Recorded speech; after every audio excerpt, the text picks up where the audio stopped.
Alright. Hello everyone. This is Melly. As I prepare for the coming left exam, I put my trust in God's guidance and wisdom. May this study session not only help me, but also anyone who seeks to learn and grow in knowledge. If you're here to study, may you also be blessed with clarity and understanding. So, by the way, guys, um, this thing around me is for I'm actually outside and there's a lot of mosquitoes here. Yeah, I have to protect myself so that we can stay focused on the quiz. Anyway, my notes are gathered from reliable research studies and online resources like blogs and lecture materials. And yeah, but if you want to cross check, you can go ahead. So, anyway, anything that inside this video that I use for this video it's for educational purposes only. And yes, I take time to understand and absorb every detail, so um, might as well you can speed up the video so that it won't take much of your time, no? If nababagalan kayo, then go ahead, speed up the time.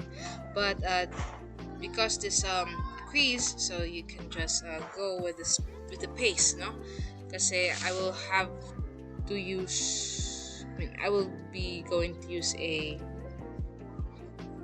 tama ba bang pinagsasabi ko?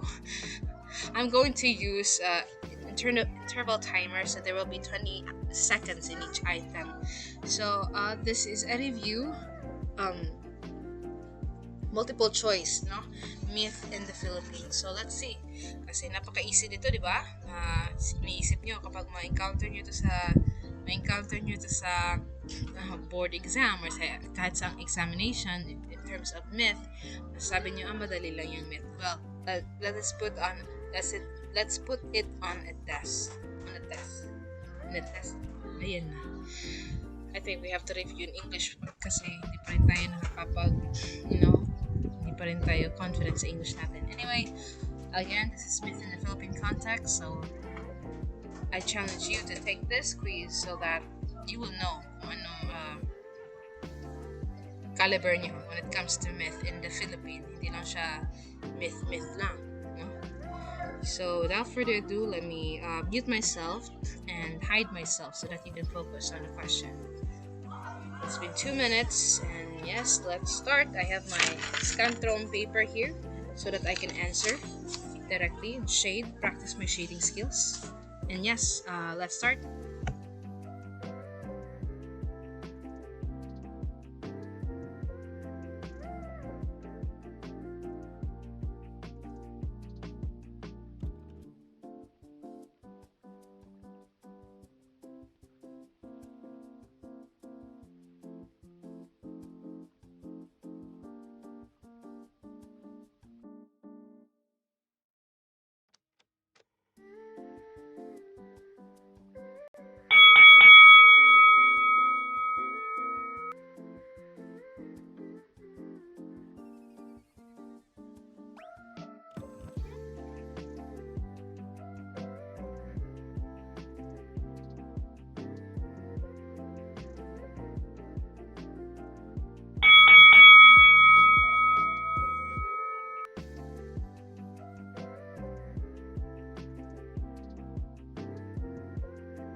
welcome back. Okay, so that's it. Our 20 items for the Philippines, no? Philippine myths. So let's see if we got the correct answers. Kasi madali ang myths, di ba? Sige, tingnan natin. Number 1, we have the letter B.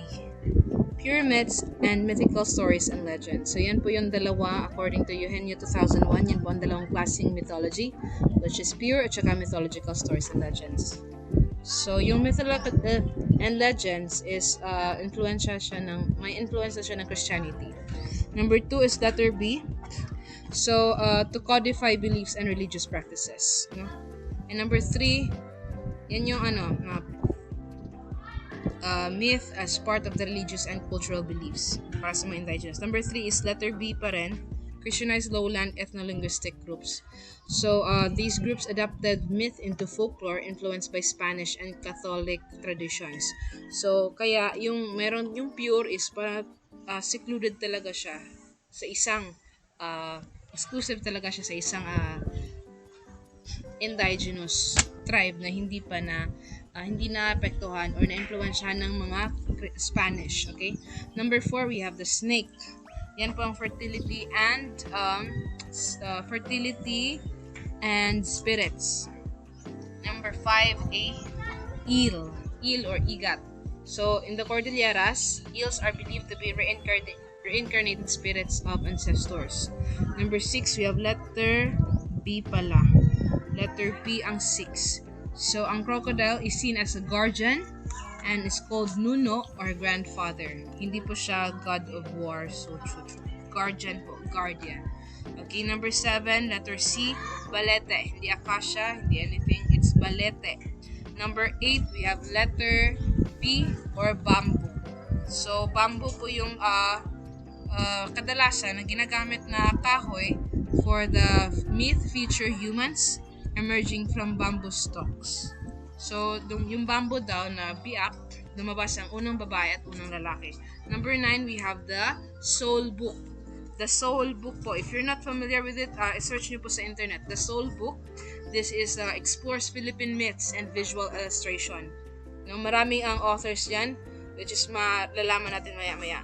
Number 10, letter C, Philippine myths and mythological beliefs. So it focuses on native myths from creation to supernatural beings. Yan po yung The Soul Book. It's all about Philippine myths and mythological belief. Number 11, we have letter B.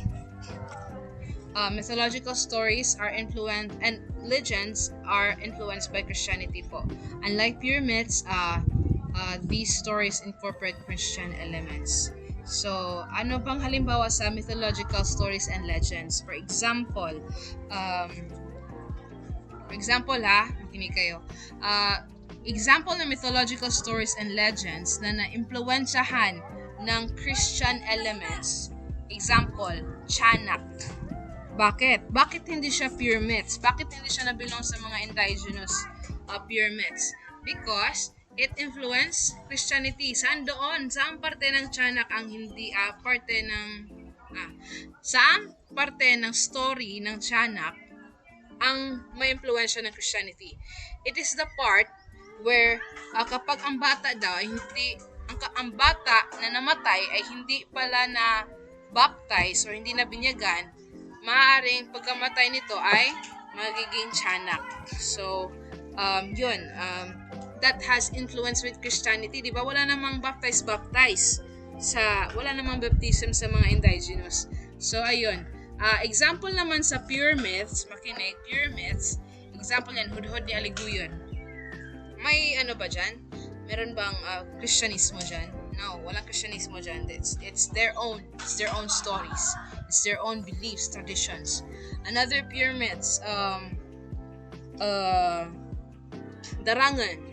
Mga Muslim yan, di ba? So, there is no Christian elements dyan. Okay? So, that's the difference between the two. Okay? Two myths. Number 12, let's proceed. Letter A. Ito po yung mga author ng The Soul Book. Kung saan dinediscuss nila or tinatalakay nila ang Philippine myth and mythological beliefs. Si Francisco Demetrio, 4 to sila. Demetrio, Fernando, Feleo, at saka Zialcita. Okay? Be familiar with those 4. And number 3, we have A. uh, realm where spirits and gods reside. So, ano ba yung sky world? Ito yung kasaan nakatira ang mga Diyos at saka mga deities. For example, supernatural beings dwell in Philippine mythology. For example, si Kaptan, or di kaya si Bathala, o di kaya si Asina Tala, Sina Malyari, so on and so forth. So that is an example. Number 4, we have letter A. The story of Malakas. So balikan natin yung number 13, no? Skyworld, Skyworld. Are you familiar with Avatar? Avatar. So di ba may sinasabi silang sky people? Sky people. So yun, nasa tumingala ka lang sa itaas, sa labas. That's the sky world, okay? Sa itaas. Okay. Again, 14, the story of Malakas and Maganda. This is the story of the first human, no, emerging from the bamboo. So, ayan. Number 5, animism. Letter B. So, animism is all natural elements have spirits. Ma'am, Buddhism ba is animism? Buddhism na nga eh. No? Ma'am, ang Hinduism, yung mga Diyos ng mga Indiano, animism ba? No, Hindu yun. Hinduism, okay? Yung ba ang animism? Ang animism is all about anito. No, mga elemento. Example, encanto. Those are natural elements and have spirits. For example, the encanto sa balete, no? Those are elements or spirito. Number 6 is letter C. C. This is to explain natural phenomena and traditions. So, ang myth is to provide explanation kung bakit ang myth ay isang, di ba, it's all about story of creation, no? And mythical creatures. And myth is supposed to tell you what is the world all about, but depends on the cultural. O di ba? Iba yung story ng iba't ibang kultura. So these are explanations of why the world, why is this, why is that, no? Who is this, who is that, who provide this and that, who teach you that. So, no? Depende po yan sa kanilang tradisyon at kultura. Number 7, letter B, encanto. So these are mystical beings and believed to guard what? Your house? Pwede. But mostly, it's nature, no? According to myth. Hindi yan, walang titira sa bahay niyo, no? Pero pwede bisita ang encanto sa bahay niyo. So, careful kayo dyan. So, number 8, we have letter B.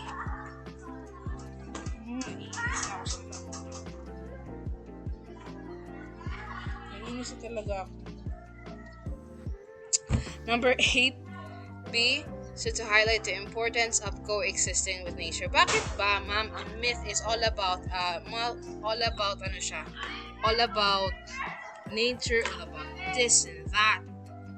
That is because they emphasize respect for nature and its spirits, no?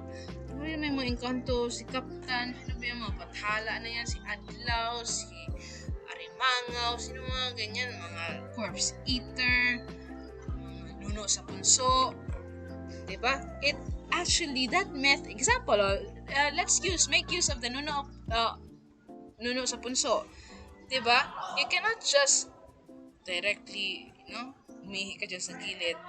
You have to actually respect nature. So yan po ang emphasizing, ina-emphasize sa myth. You have to respect nature. So, hopefully, kapag lumabas yan kung para saan ng myth, no? That is, tapos lumabas na yung nature and its spirits, respect, yan po. Yan po yung answer. Number 9 is the tale of Malakas and Maganda. So this is the most well-known creation myth in the Philippines, of course. And then last is B pa rin. So, yes, oral tradition passed down through generations. So, naabutan natin ng mythology because yung mga story ng mga kinununuan natin, no? Na naririnig natin sa mga lola at lolo natin, pati sa mga auntie, uncles. So, uncles. So, anyway, counter scores, and for me, I got 19 over 20. Definitely a top-notcher. So, I hope we got na-absorb natin yung mga ano natin, uh, mga stories na to and informations kung ano ba ang myth, para kaano kahalaga ang myth dito sa Pilipinas. And anyway, I have a discussion for that. You just have to look out Let Review English, Let Review 2025 English. Nandyan yan, isang playlist yan, nandyan na lahat. Okay? Philippine literature. You just have to be specific. Anyway, that's all for today. Thank you guys for listening, and see you soon on the next video, which is later na kasi may tutor pa ako. Okay, bye-bye. Ayaw na naman ma-stop. So, ganun guys you have to print this para alam nyo mag-shade. Diretso na. Hindi na yung susulat-sulat pa kayo.